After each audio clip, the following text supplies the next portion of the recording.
Kita lanjutkan berbincang dengan Barita Simanjuntak, Ketua Komisi Kejaksaan, Erman Umar, Kuasa Hukum Brib KRR, dan Akbar Hidayatullah, Direktur Eksekutif Indonesia Justice Watch. Saya ingin ke Pak Erman. Pak Erman, kalau berbicara tentang dakwaan yang akan didakwakan kepada klien Anda tentu nanti dengan pasal 338 dan 340 begitu. Tentu tidak ada tersangka yang akan menerima mentah-mentah, tapi kalau dari klien Anda seperti apa mempersiapkan diri menghadapi dakwaan itu? Ya, saya kebetulan hari ini juga sudah memang bertemu setelah saya mendapat informasi persiapan P21 tahap Penyerahan P21 berkas, ya? Berkas untuk hari Senin. Saya mempersiapkan datang tadi cukup lama, memberitahu apa hal-hal yang dia persiapkan dan baca. Dan minimal selama ini saya juga sudah memberikan BAP tersangka. Tapi kalau masalah BAP saksi-saksi lainnya tentu dia yang intinya saya bilang substansinya, di mana lobang-lobang yang kamu diduga kelemahan atau dianggap membantu kah, dianggap tahu kah, itu serta kah, coba kamu. Nah, itu saya diskusi cukup sama dia, walaupun ya kalau dia merasa kalau dari segi kita sebagai penasihat hukumnya tentu dia tidak, tapi karena ini adalah kasus satu case yang ada terjadi suatu meninggal, ada pembunuhan, ya kita tidak bisa menghindar gitu. Tapi tinggal bagaimana kita memperjuangkan bahwa dia tidak seperti apa yang dituduhkan, tidak seperti apa yang akan didakwakan. Tidak seperti apa yang dituduhkan, tetapi jaksa menyatakan bahwa ini sudah P21, artinya hal-hal yang diungkapkan oleh penyidik nampaknya memang mengarah dan sangat kuat dugaannya terhadap apa yang disangkakan selama ini kepada klien Anda.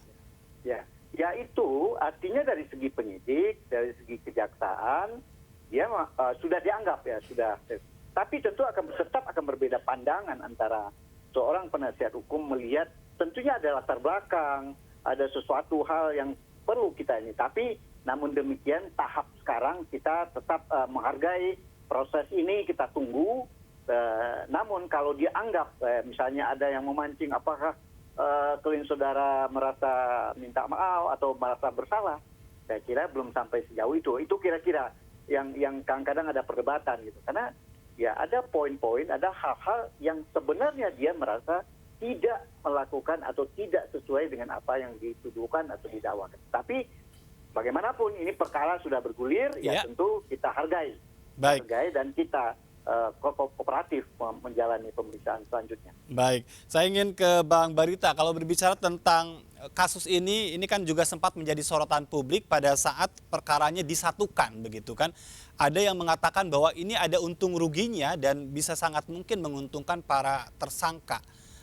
Kalau dari kejaksaan sendiri melihatnya seperti apa penanganan dan menyatukan berkas ini dan nantinya dalam konteks memilah-milah dakwaan bagi para tersangka? Ya, ini kan adalah bagian dari kewenangan penuntutan dan itu diatur dalam Kitab Undang-Undang Hukum Acara Pidana.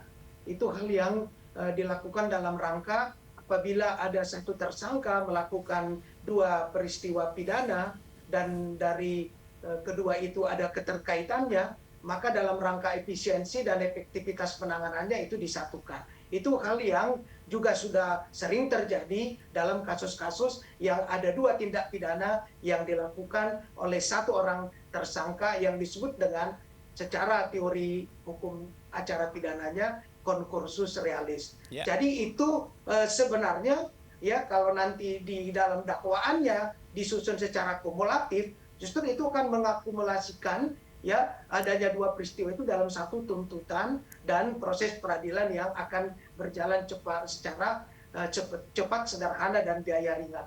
Jadi itu adalah teknik dan strategi yang tentunya dibuat oleh tim jaksa penuntut umum dalam rangka efisiensi. Dan kita yakin mereka dengan penuh integritas dan kompetensi akan memaksimalkan kerjanya. Sebab capaian kinerja baik dari jaksa penuntut umum adalah apabila dakwaannya terbukti. Itu makanya ada pemeriksaan secara formal material dan kemudian dinyatakan lengkap. Itu berarti jaksa sudah yakin bahwa peristiwa pidana itu akan dia bisa buktikan dalam satu sidang pengadilan. Nah, ini yang Baik. kita tunggu sesuai dengan sistem peradilan pidana kita yang diatur dalam KUHP, Kang Ajar. Baik, tapi dalam merumuskan satu dakwaan, apakah ada keterlibatan atau setidaknya ada gelar perkara lah kalau di pihak kepolisian dengan Komisi Kejaksaan begitu?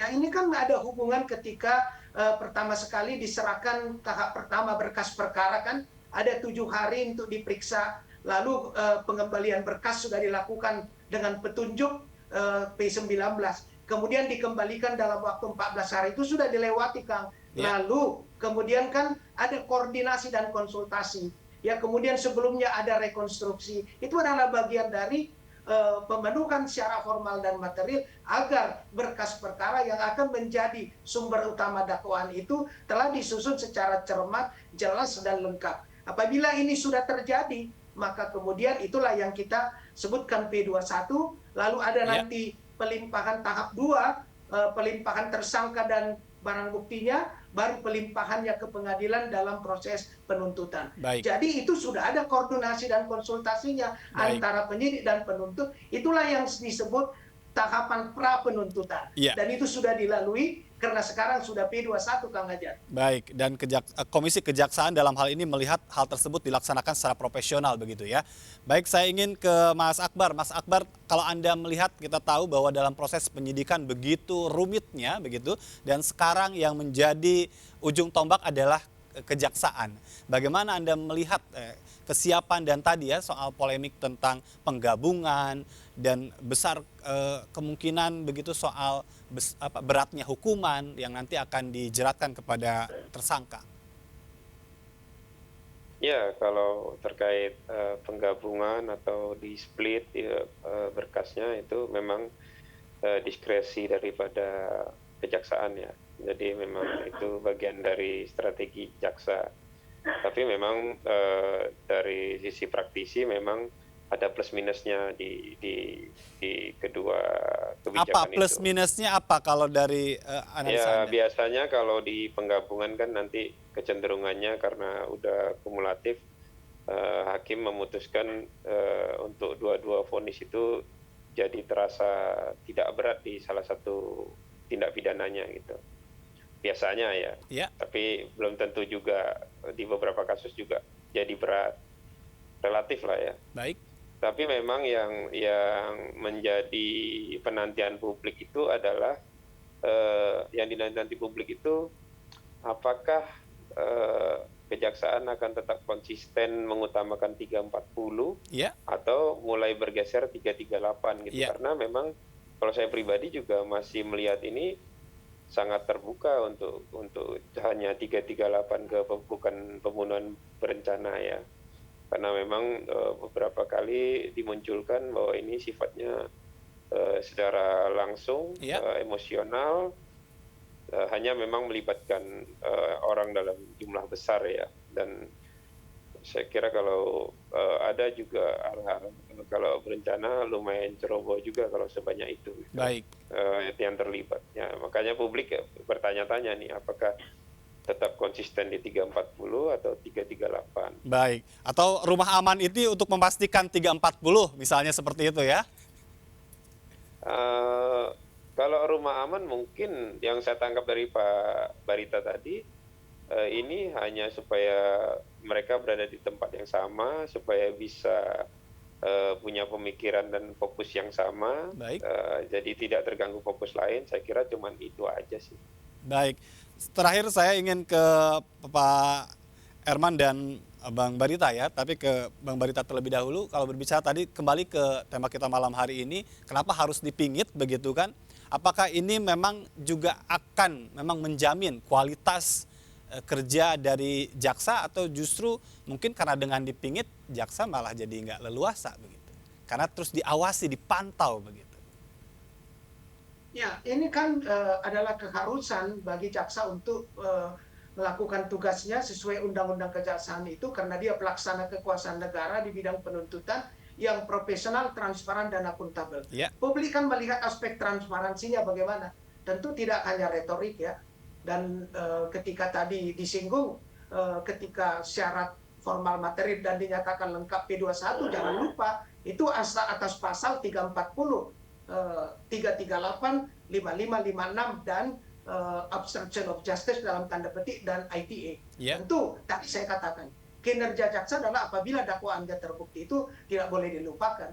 Jadi tidak ada keraguan-raguan jaksa ketika dia sudah menyatakan P21, artinya dia bertanggung jawab untuk membuktikan dalam sebuah dakwaan. Lalu tadi saya sudah sampaikan rumah aman dalam tanda petik yang diistilahkan Kang Ajat itu ada aspek teknis dan non teknisnya. Ya, aspek teknis memudahkan koordinasi karena itu ribuan halaman berkas perkara, Mas.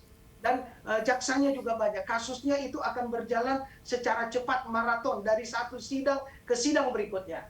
Dan aspek teknisnya tentu untuk memberi respon juga agar penanganannya profesional, agar harapan publik ya melalui penanganan perkara ini yang baik itu bisa dipantau. Ini adalah respon positif saya kira, dan juga untuk memastikan penanganannya berjalan dengan benar semata-mata untuk kepentingan keadilan dan kebenaran. Saya kira itu penting. Dan Komjak berada dalam proses pengawasan para jaksa ini selama 24 jam itu ya, Bang Barita?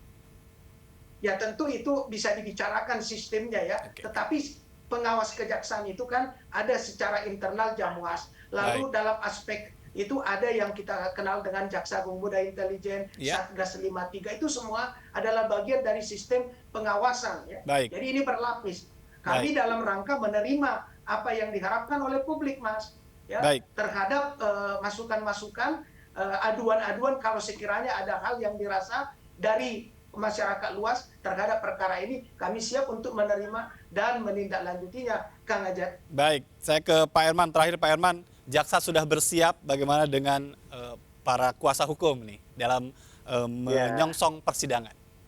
Ya, saya kira saya belum ada, artinya saya hanya masih dalam satu tim yang RR gitu ya. Jadi kalau yang lain-lain belum belum ada, karena bagaimanapun ya namanya sesama tersangka nanti sesama terdakwa. Tetapi ada yang satu saya menarik apa yang disampaikan Pak Barita, bahwa kalau tadi saya menyorot adalah masalah yang utama adalah kita kembali kepada kredibilitas dan integritas dari penegak hukum itu sendiri, apakah kejaksaan atau pengadilan. Tetapi saya melihat apa yang disampaikan Pak Barita, benar, ini adalah tidak terlepas dengan dinamika awal case ini. Dan juga begitu tingginya harapan masyarakat supaya perkara ini cepat clear dan tidak ada lagi hal-hal yang negatif, sehingga dibutuhkan satu konsentrasi, satu safe house untuk kejaksaan. Dia konsentrasi, mungkin keamanan juga, ya sangat menurut saya cukup itu mungkin mudah menjadi contoh ke depan, sehingga kita lebih baik menangani case yang banyak